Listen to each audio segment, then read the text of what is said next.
কণ চিপচিপীয়া বৰষুণৰ আমেজ লৈ সেউজীয়া সেউজীয়া ধুনীয়া ধুনীয়া প্ৰকৃতিৰ মাজে মাজে গৈ আমি আহিছোঁ হাজোৰ হয়গ্ৰীৱ মাধৱ মন্দিৰলৈ।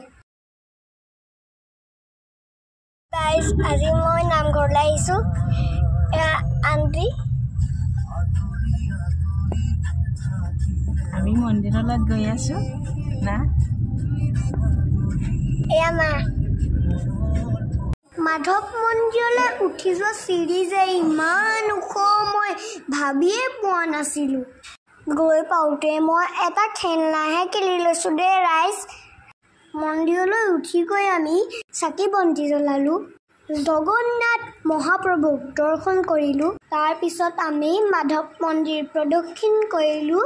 মন্দিৰৰ ভিতৰত আমি ভিডিঅ' কৰিব নোৱাৰিলোঁ, তাত ভিডিঅ' কৰা নিষেধ আছিল। তাৰপাছত তাৰ এজন ককাই ক'লে মাধৱ মন্দিৰৰ পশ্চিম দুৱাৰৰ একেবাৰে নাকৰ পোনে পোনে পুৰীৰ অৱস্থিত জগন্নাথ মন্দিৰ আছে।